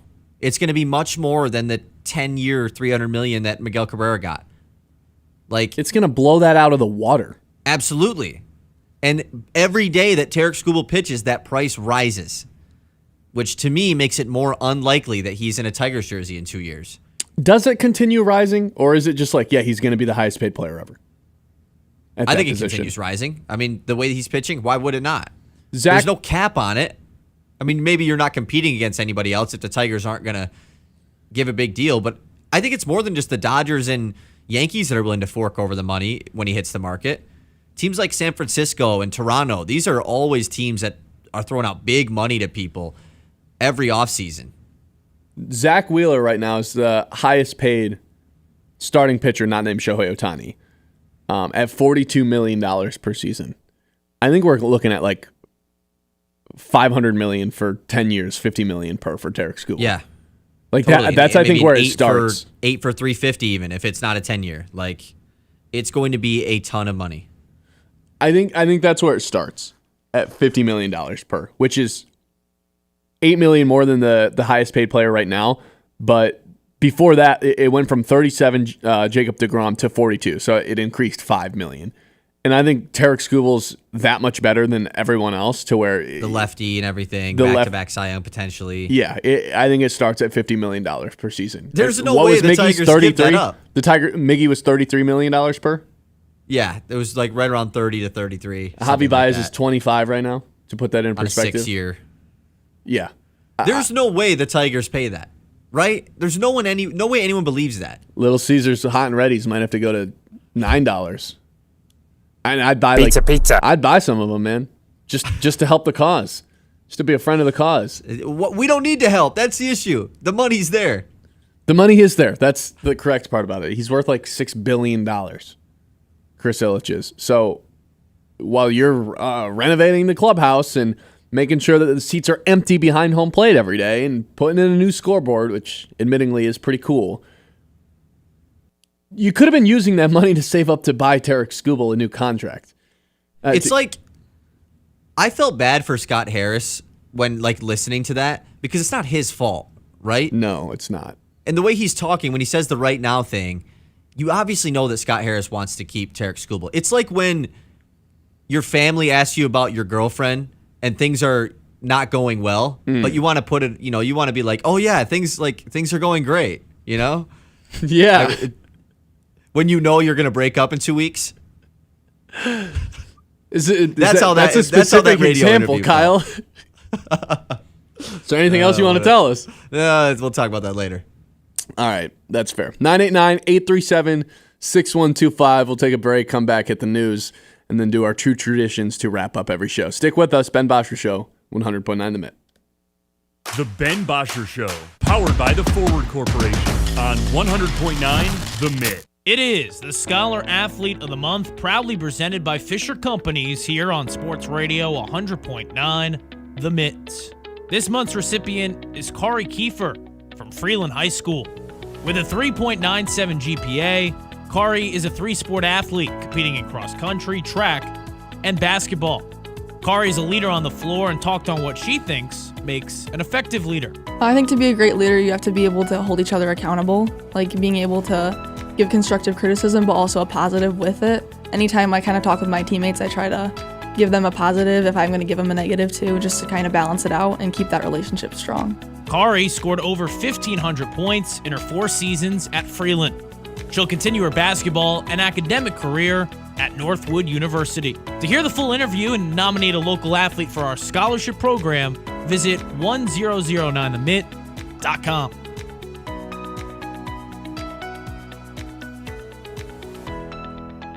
Suit up, Sea Captain. At Dive and Glide in Midland, we've got all the gear you need to make a splash. Flippers that fit like a glove, masks that show you the underwater magic, and tanks ready to fuel your next adventure. Whether you're snorkeling the local lakes or dreaming of ocean depths, Dive and Glide has your back and your fins. Find us on Cambridge Street or swim over to diveandglideinc.com. Dive and Glide, making waves one splash at a time so you can dive deeper than ever before. Scrolling? Make it count. Want local sports content that actually matters? Yeah. 100.9 The Mitt is loaded with local highlights, viral plays, breaking sports news, and takes you can't get enough of. It's hot! Follow us on Facebook, Instagram, TikTok, and YouTube today, and you'll never be out of the loop on the Lions, Tigers, Pistons, Red Wings, Michigan State, and even the biggest stories in high school sports in the Great Lakes Bay region. 100.9 The Mitt, Mid-Michigan's sports leader. You want sports takes? You want local voices that own the mic? Yeah. We've got it on Sports Radio 100.9 The Mitt. It kicks off at 6 a.m. with Anthony Bellino on Spin on Sports. Rise and shine. From 9 to noon, don't miss Michigan's newest sports show, The Ben Bosscher Show. Hey, remember that. At noon, you get America's smartest sports takes, The Herd with Colin Cowherd. I want Shador to play. And at 3, the one and only Bill Simonson and The Huge Show. This is where real fans stay locked in. 100.9 The Mitt. From Midland to Bay City, Saginaw to Sanford, from Frankenmuth, Greenland, and Hemlock to Auburn, Essexville, and Pinconning, 100.9 The Mitt is the heartbeat of the Great Lakes Bay region and proud of it. We're your home for local sports, local stories, and local pride. Whether you're in Birch Run, Beaverton, Gladwin, Chesapeake, or Coleman, football, basketball, hockey, Spartans, NFL, Loons, all right here. 100.9 The Mitt, Mid-Michigan's sports leader. They tell us we're more connected these days. We have cell phones, email, text messaging, yet we've never felt more disconnected from the people we care about the most. We need a place that's all about bringing us together. Say hello to the Great Lakes Bay region, where towns like Saginaw, Midland, Bay City, Birch Run, Chesapeake, and Frankenmuth help us leave behind the overscheduled world we live in and visit a place we haven't seen in a while. One where the people make us feel right at home. And we remember just how bright our kids' eyes get, peeking through a riverboat railing, just to catch a glimpse of the wildlife. So let's go fishing, bird watching. Let's blow the suds off a local tap, take a tall ship dinner cruise at sunset, or stop by a festival just because the name made us smile. Right here in the Great Lakes Bay region, where reconnecting with what really matters is pure Michigan. Your trip begins at michigan.org. The Ben Bosscher Show, powered by the Forward Corporation on 100.9 The Mitt. Welcome back into the Ben Bosscher Show live on 100.9 The Mitt. Hey, your dream lawn? Yeah, Cervinsky Sod can roll that out, quite literally. Locally grown, top quality sod that turns patchy yards into backyard showstoppers, and they have been doing it for over 50 years. They are experts. Whether you're fixing a rough spot or redoing your whole yard, Cervinsky delivers lush, green, and perfection. Fast, friendly, and farm fresh, because your grass should be greener right now. So don't settle for meh. Increase the value of your home. Get the lawn your neighbors will envy with Cervinsky sod. Let's hit the news.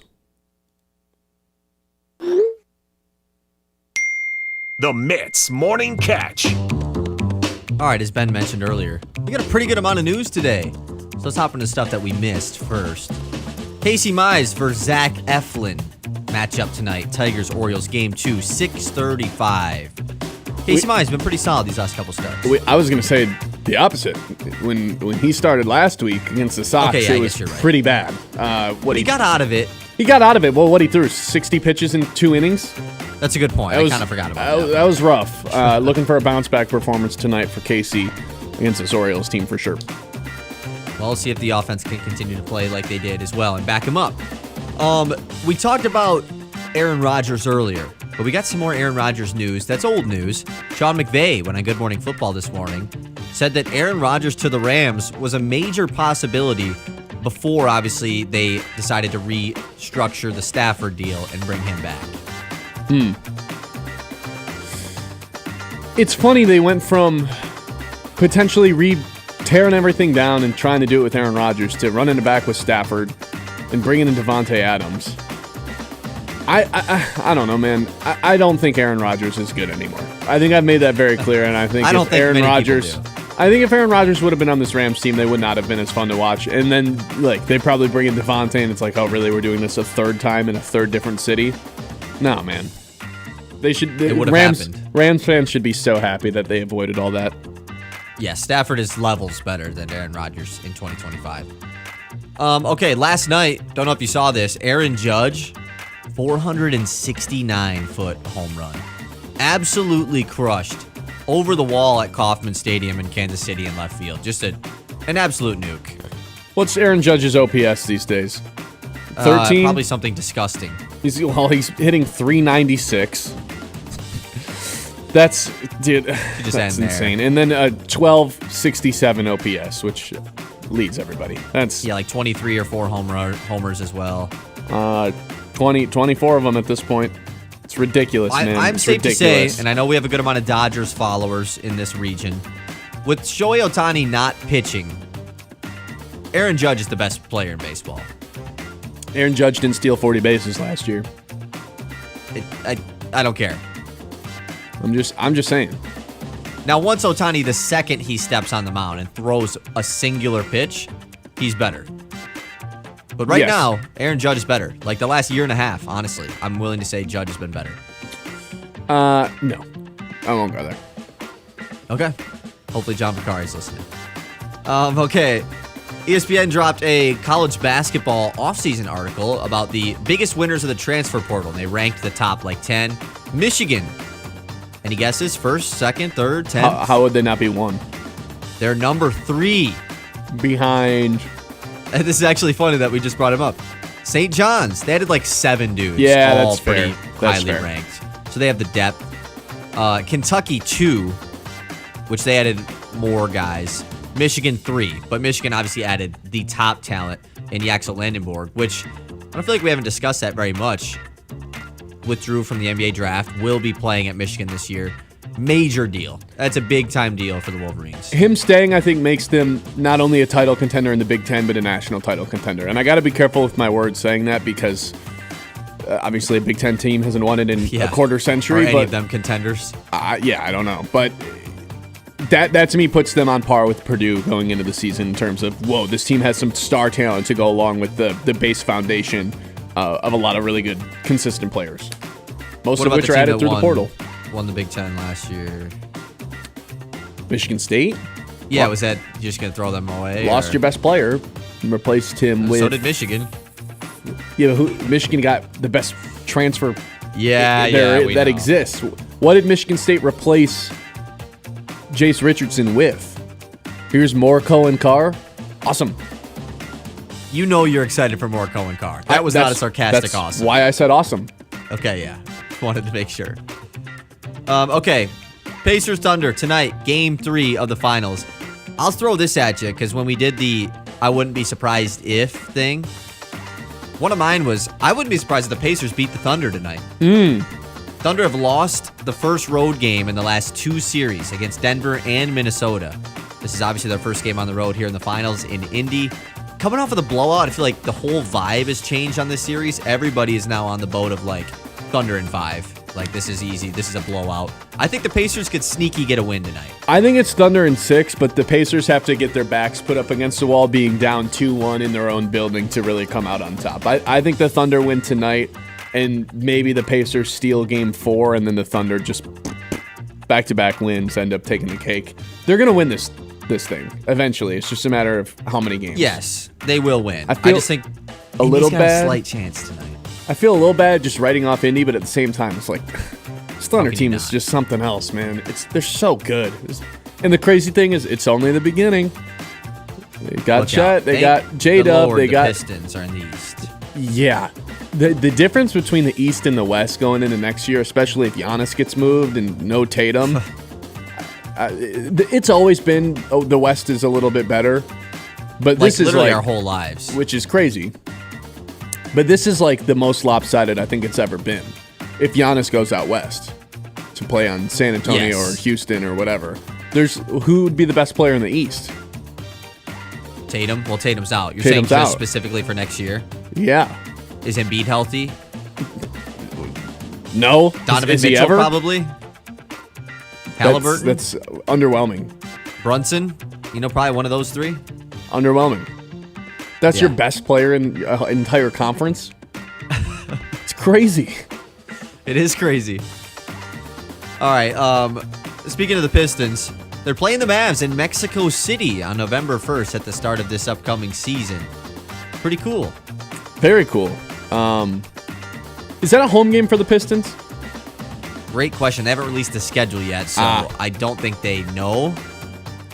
Why, are you going to be upset if one of the 41 home games gets taken away? I won't be upset, but our boss Brad Tunney will be. Season ticket holder will be. Yes. It's one game you can't sell a ticket to. So if you're to a Mexico season City, ticket holder, yeah. do you get the ticket for that if it's home? I don't think so. I don't think that's. No, there's no way. I think the whole goal is to get people from Mexico to go to the game. Of course it is. What, everyone's going to travel to Mexico City to go to the game? I'd do it. A little Mitt vacation. Bring the whole gang. Mexico trip. Probably going to be there. Mexico City trip. I wouldn't be surprised. All right, last up on the news. Shohei Ohtani, as talked about earlier, will be returning to the mound here shortly. And Dave Roberts said there's a north of 0 chance that he joins rotation prior to the All-Star break. If not, though, they expect him to be back immediately following the All-Star break in a limited 2 to 3 inning starter role at first. So as soon as he steps foot on the mound, you're calling him the best player in baseball again? Yes. As soon as he steps foot on the mound, I'm calling him the greatest baseball player of all time again. I think we already call him that. I call him that. I don't know. I think there's still a lot of Bonds people out there, man. The full circle on Bonds is guy, funny. I will say. Because like I'm a Bonds guy. It was holy cow, Barry Bonds is the greatest thing to ever step foot on a baseball field, and then it was he cheated, and now everyone I feel like is coming back on Barry Bonds. It's still like this guy was ridiculous at baseball with or without steroids. I think our generation are the people that are that high on Bonds. The generation before us and before that are probably the anti-Bonds for cheating and stuff. I don't know. His numbers are awesome. It's fun to look at, fun to watch his highlights. I didn't watch him live, obviously, but he never got a ring, right? I don't think he did. I don't believe so. No, he didn't. The Shohei getting a ring, I think, is really icing on the cake. Not that you really need to. Culture in baseball is not like a big deal. I know, but it's like a cherry on top. It's like, and he has a ring, and if I had to guess, is probably getting another one by the time he retires if he sticks on the Dodgers because his team's ridiculous. The best baseball team I've ever seen, with the best baseball player I've ever seen. So I can't wait for him to pitch again. You said a limited starting role, like they don't want to. Just at first, they want to just go him like 2 to 3. But the issue is, I mean, what if he wins the Cy Young, man? Wouldn't that be nuts? He Not was this in year. contention to win the Cy Young a couple years ago with the Angels. Yeah, he was like top 5 in strikeouts that season. But then I think that was his final year in LA when he got injured, and they decided to just hit him the rest of the year instead of pitch. That year he was phenomenal on the mound. It's all fun and games until Shohei Ohtani wins a Cy Young or somehow has a no-hitter or something, and all of a sudden it's like, oh my God. I wouldn't be surprised either. I know he's like not one of the 3 to 5 best pitchers in baseball. He's most definitely, though, an above-average pitcher. Like, he's a great pitcher. But if I had to pick one person to have a no-hitter, it would be him, because why wouldn't it happen to him? Great players find ways to do great things. We all remember that game he had against the Tigers a couple years ago. That doubleheader where he pitched and then hit like a bomb in both games or something. It was like the greatest day of baseball of all time. Like, legitimately. Yeah, because it was a doubleheader and he pitched and hit a couple homers. What kind of fake odds could I get on Shohei Ohtani at some point in his career to throw a no-hitter? Plus 600? Since it's Ohtani, you're not going to get the right odds probably because people would love to bet this. I think I might not care. Plus 250. Plus 250 for a no-hitter? So I'm telling you, you're not getting a discount on this. For his entire career, I think I'd it's still Ohtani. I'd do it. People would bet I'd it. do That's what I'm saying. People will still bet it. Anything else in the news? No, that's it. Brad actually let us know in the Facebook, 120% of the value of that game gets back to the season ticket holders, because apparently it's probably a home game if that's the case. So, nice. Thanks, Brad. Thanks, Brad. What would we do without you? All right, 989-837-6125. We already did our ticket giveaway for this Saturday's Loons game. They're going up against the Wisconsin Timber Rattlers, and it's Star Wars night. We gave our tickets away earlier today, so excited about that. Every Wednesday is Big Win Wednesday here on the Ben Bosscher Show. We've got 2 more things to do, and 2 of those things are our traditions here on the Ben Bosscher Show. How we end every single show. Next, here on the Ben Bosscher Show, 100.9 The Mitt. The Ben Bosscher Show, powered by the Forward Corporation on 100.9 The Mitt. It's time to remember that. You remember. With Kyle Sandell. Presented by Matt Larson, Farm Bureau Agent, located downtown Midland. The NBA Finals continues tonight, and then shortly after, the NBA Draft will take place, and then we're right into the NBA offseason. And for the first time in several years, not only will the Pistons not have a lottery pick, but they won't even be picking in the first round. Their pick is headed to Minnesota, and after that, finally, Detroit has the ability to trade their picks going forward because there's no protections. Now, I know there's all this talk, Kevin Durant, Devin Booker, these big trades. Now, I don't think most locked-in Pistons fans want any of those big trades to happen, because you see in the current NBA, building with your core is the way to achieve sustained success. But nonetheless, that doesn't make this offseason any easier for Detroit, as they have the option to give the rookie extensions to both Jaden Ivey and Jalen Duren. Now, they don't have to do it this offseason, but if they choose not to, then both of those guys will hit restricted free agency a year from now, where any team can throw out a max contract at either of those guys, and the Pistons will be given the option to match or to let them go. So how much do you see Jaden Ivey and Jalen Duren in this future core of the Pistons? Can those guys contribute alongside Cade Cunningham and Asar Thompson to be a championship caliber team? It's a question that a lot of Pistons hope the answer is yes to, but the front office may have to answer that question themselves this offseason before paying both Ivey and Duren. Remember that. Presented by Matt Larson, Farm Bureau Agent, located downtown Midland. Transform your outdoor space with Maple Hill Nursery. Whether you're a gardening enthusiast or just looking to relax in style, they have everything you need. From premium polywood furniture that never needs painting to top quality plants and trees, Maple Hill Nursery has it all. Plus, they offer free setup and delivery on in-stock barbecue grills. Visit them today just north of Midland Mall, or check out their website for pro tips and expert advice. Maple Hill Nursery, making your yard the place to be. At Tommy's Express, you can get your car clean, shiny and dry in just minutes. Our state-of-the-art eco-friendly wash delivers a spotless finish every time. With the Tommy Club app, enjoy unlimited washes or paper wash. Skip the line with license plate recognition and manage everything right from your phone. Fast, clean, and simple. Visit Tommy's Express today and see the difference. Text CLEAN CARD to 86697 for a free works wash. Offer valid for new guests only. By participating, you consent to receive promotional information text from Tommy's Express. Message and data rates may apply. Message frequency varies. Ace is the place with the helpful hardware, folks. Ace Hardware and Sports in downtown Midland has some extra savings for rewards members this month. Let's clean up that yard. Save $3 instantly on select Roundup and Ortho weed killers. Save $10 on 64-ounce spruce, weed, and grass killer. You know what season it is? Grilling season. Free assembly and delivery on grills, $399 and up from brands like Weber and Traeger. Need that deck touched up? Do it and save $10 instantly on a gallon of Cabot exterior stain.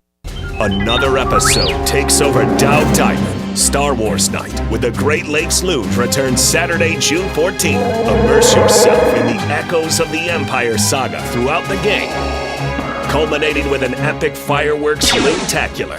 Presented by Farm Bureau Insurance. Tickets are selling fast. Visit loons.com before they're gone. Thank the maker. This isn't just baseball. This is the Great Lakes Loons, everyone's hometown team.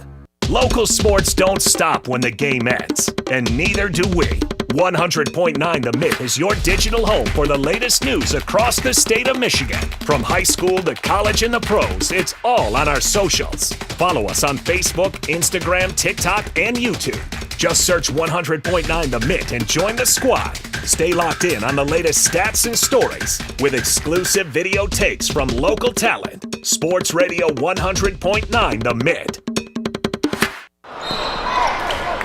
Have you noticed bad behavior has become normalized at interscholastic athletic events? Some fans seem angry. They lack civility toward one another. Some even get aggressive and unruly.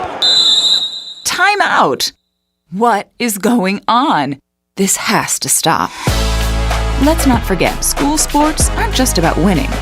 And they're definitely not an excuse to take your frustrations out on the official or the opponent. They're about teaching lessons like perseverance, respect, and empathy, so students can learn and grow as people, not just as players. We all have a role to play in setting a good example for our students and teaching them these important values. So fans, it's time to step up your game and behave positively at interscholastic athletic events in Michigan. This message presented by the MHSAA and the Michigan Interscholastic Athletic Administrators Association. The Ben Bosscher Show, powered by the Forward Corporation on 100.9 The Mitt. All right, welcome back in. We close every show the same way. It is our tradition here at The Mitt. First up, it is our Lock of the Day. Lock of the Day. You better lock it up. No, you lock it up. Lock it up. Lock it up. Lock it up. Kyle, I'm noticing the people on YouTube, the streaming numbers, they're peaking right now during the Lock of the Day segment. Everyone's fascinated with what we are going to present to the people as our Lock of the Day today. Well, they should be, based off what happened yesterday. Broke the losing streak. Maybe the start of a new streak. Does that mean we're 3-3? You're 3-4 all time. 1-1 throughout this week. But am I positive? You're currently up 0.62 units. So you're back up just over half a unit. On the week, you are up 0.1 unit because you hit a plus 110 yesterday. That means so you're up on the week and all time right now. Well, for everyone today, I've got a plus 100 bet. Dead even odds. 50-50 chance. I think there's a little bit more of a 50-50 chance.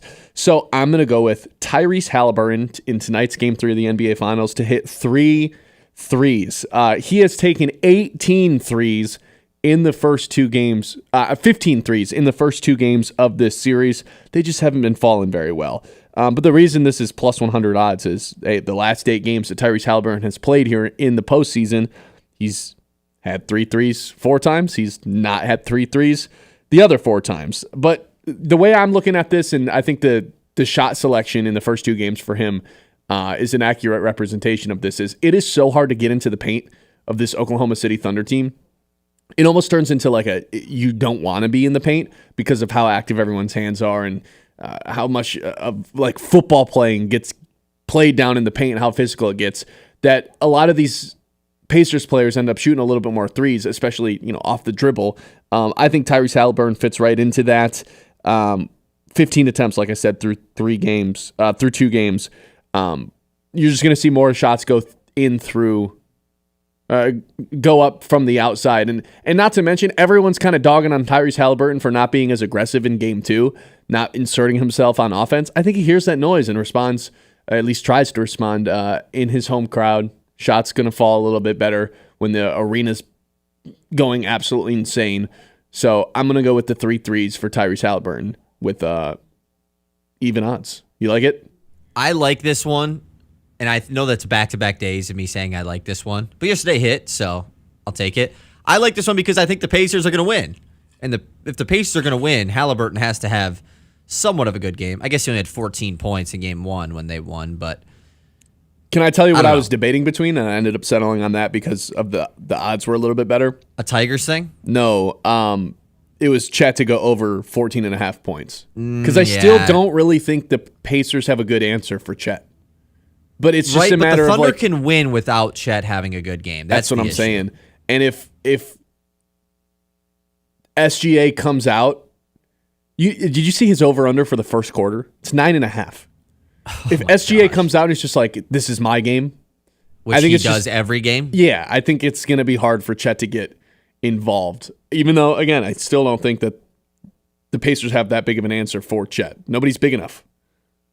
And if they're going to be super physical with him, he's going to get to the line, which actually hasn't been the case so far. Big Chet game 2. He played extremely well in Game 2. Game 1... But barely hit his over. He only had 16 points in those 2 games. Or in the with the Thunder going small much more in this series...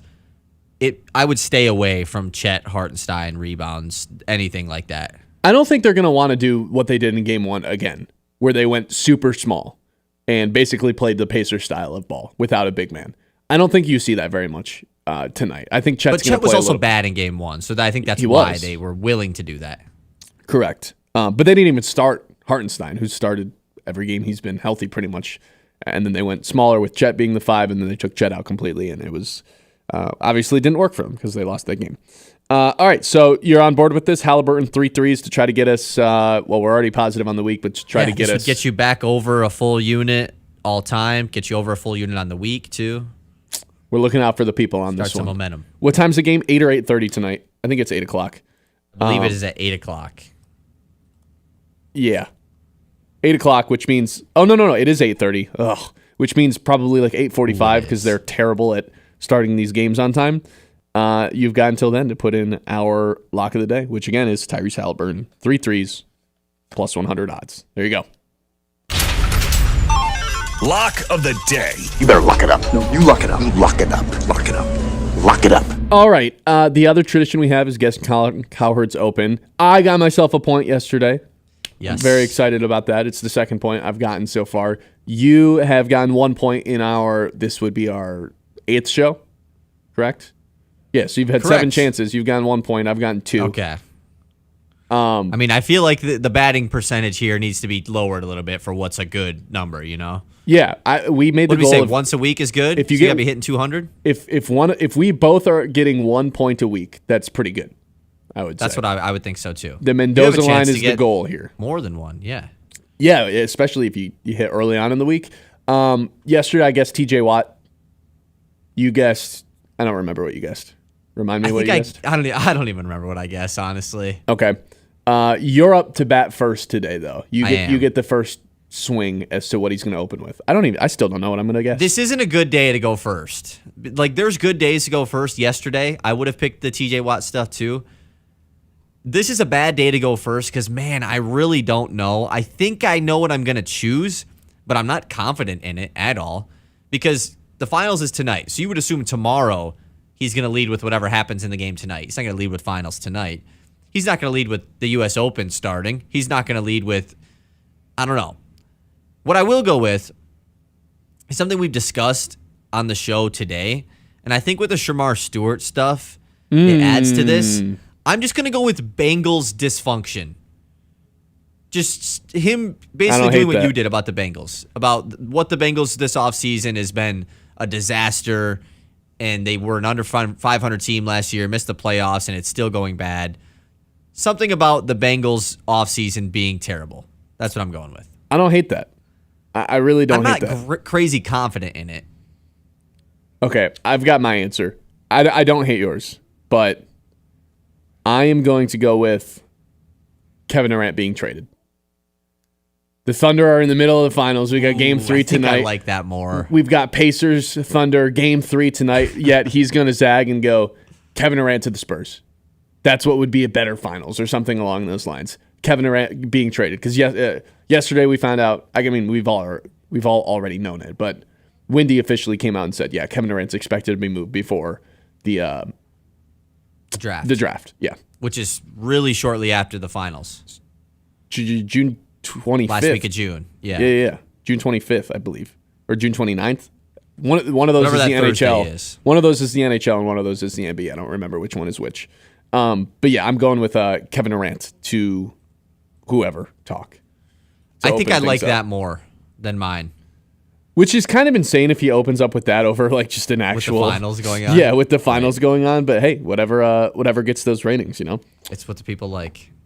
It is what the people like. Good luck to you, Kyle. Only one of us can get a point today.